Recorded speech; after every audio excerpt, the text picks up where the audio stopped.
Safa 2, begitu terus-terusnya sampai 7 kali, berakhir di Bukit Marwa.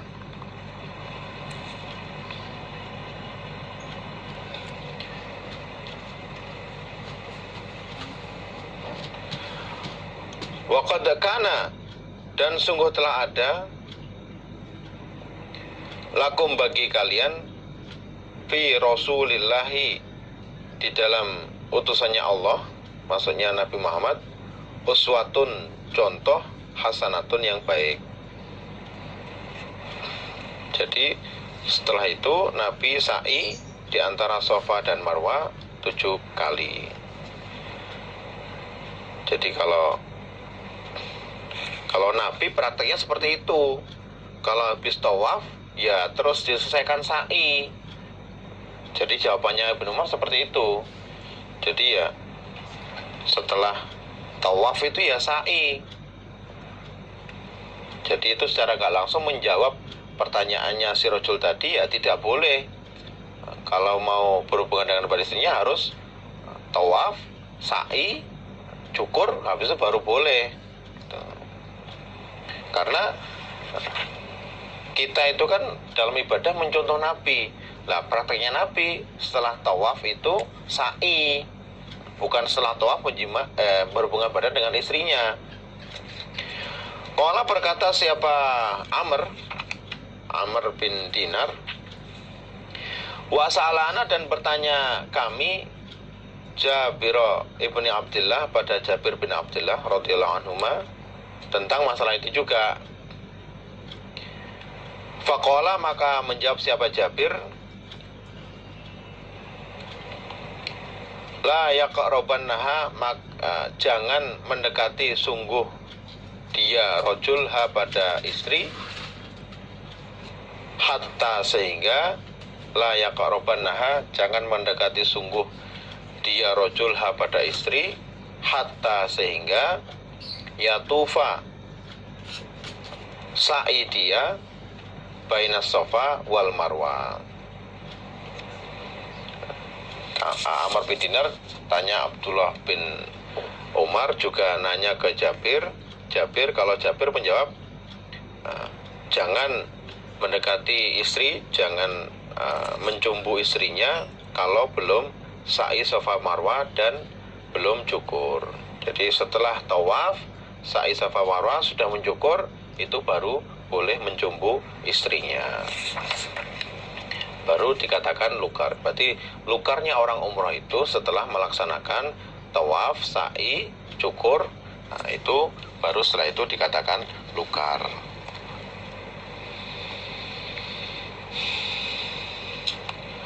Babuman, babnya orang ya tamaro, yang umroh dia qoblal haji, sebelum melaksanakan haji. Bagaimana hukumnya orang yang belum pernah haji tapi umroh dulu? Haddatsana Ahmad ibnu Muhammad, akhbarana Abdullah, akhbarana Ibnu Jurayjin, anna Ikrimah ibnu Khalid, Sa'ala, bertanya dia,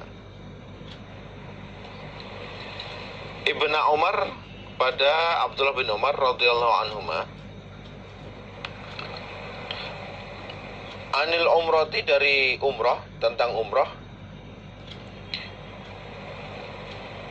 anil umrati, dari melaksanakan umrah, qabla haji, sebelum melaksanakan haji.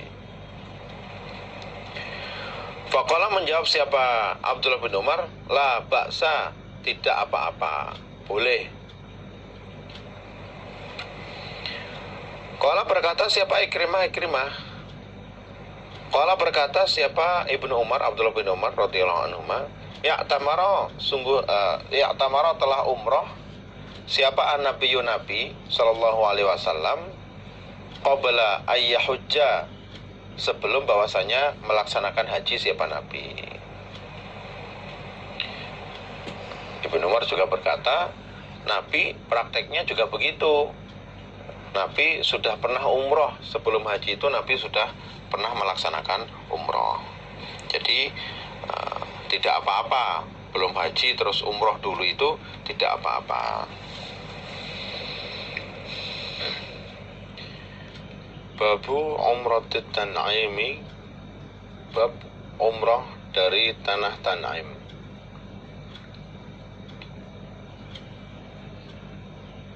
Jadi melaksanakan ibadah umrah mikotnya dari tanah Tan'im. Tanah Tan'im ini termasuk aqrabul halali, yaitu tanah halal yang paling dekat dengan Mekah.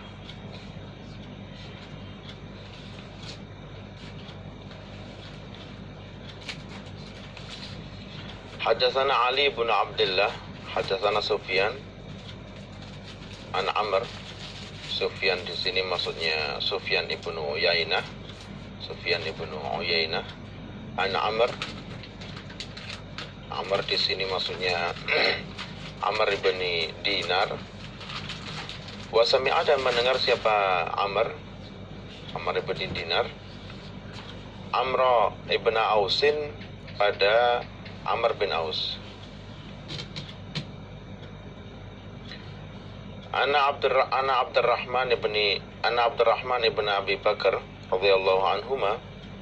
Sesungguhnya Abdurrahman anak laki-lakinya Abu Bakar. Akhbarahu, mengabari siapa Abdurrahman pada Amr bin Aus. Mengabari siapa Abdurrahman pada Amr bin Aus. Anna nabiyya, sesungguhnya Nabi sallallahu alaihi wasallam iku amarahu, perintah siapa Nabi padanya. Amarahu, perintah siapa Nabi padanya Abdurrahman.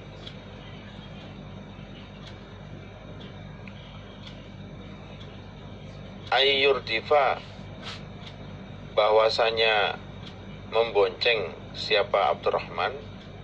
Ayyurdifa, bahwasanya membonceng siapa Abdurrahman. Aisyata, pada Aisyah, istri Nabi, masih saudara kandung dengan Abdurrahman. Wa yu'miraha, dan menemani umroh siapa Abdurrahman pada Aisyah.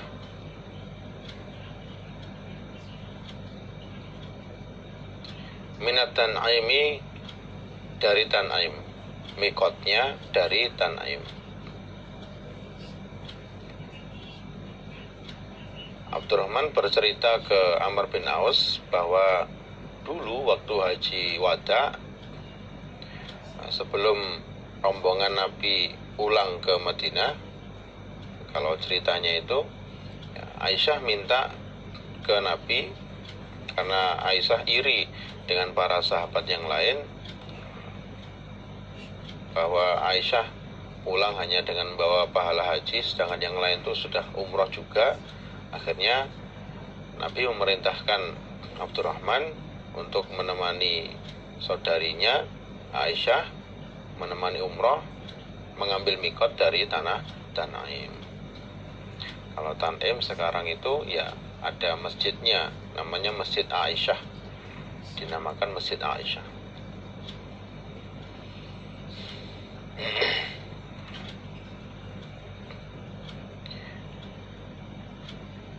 Pada tamat, sungguh telah sempurna apa kitabu manasikil haji, kitab manasik haji, kitab perjalanan ibadah haji.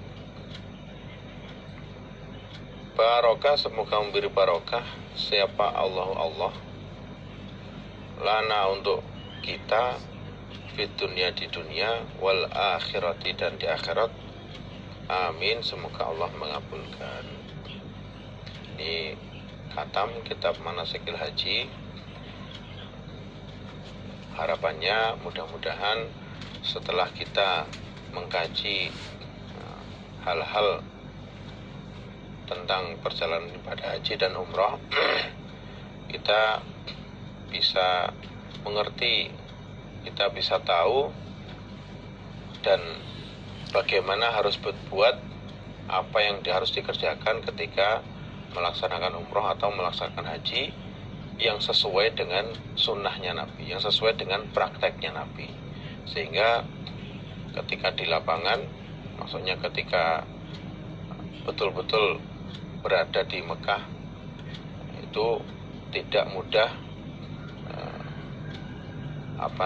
terpengaruh dengan praktek rangkaian ibadah haji, ibadah umroh yang tidak sesuai dengan sunnah Nabi.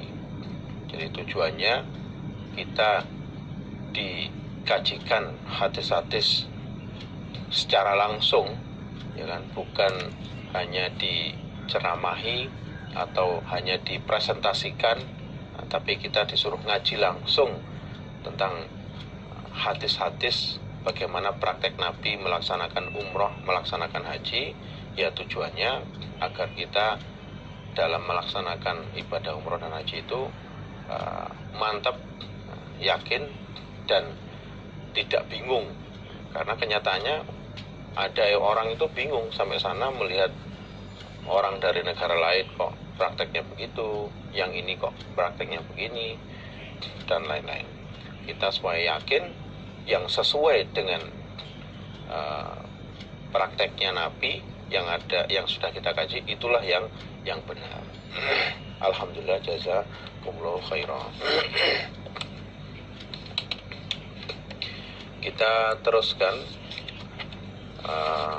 Kitabul Ahkam.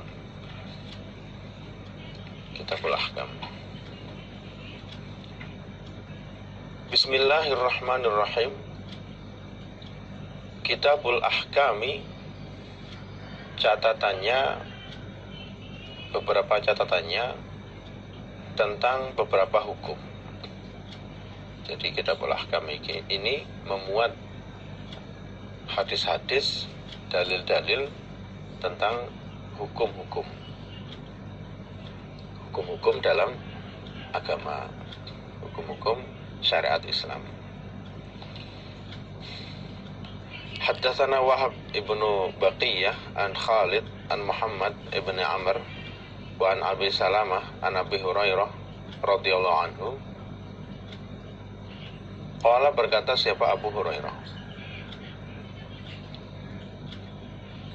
Qala, bersabda siapa Rasulullah sallallahu alaihi wasallam.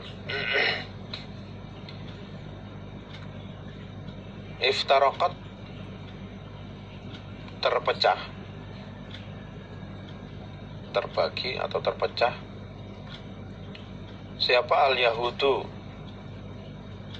golongan Yahudi, ala ihda, atas satu, au sintaini, atau dua, wasaba'ina, dan 70, firqatan, pecahannya. Nabi bersabda bahwa golongan Yahudi itu terpecah menjadi 71 atau 72 pecahan, 71 atau 72 golongan. Wa tafarraqat, dan terpecah belah, terbagi, siapa an-Nasara, golongan Nasrani, ala ihda, atas satu, au thintaini, atau dua, wasaba'ina, dan 70, firqatan, pecahannya. Begitu juga orang-orang golongan Nasrani terpecah menjadi 71 atau 72 golongan. Wa taftariku, dan akan berpecah belah, siapa umatku, umatnya Nabi Muhammad, orang-orang Islam, ala thalathin, atas 3, wasaba'ina, dan 70, firqatan, pecahannya.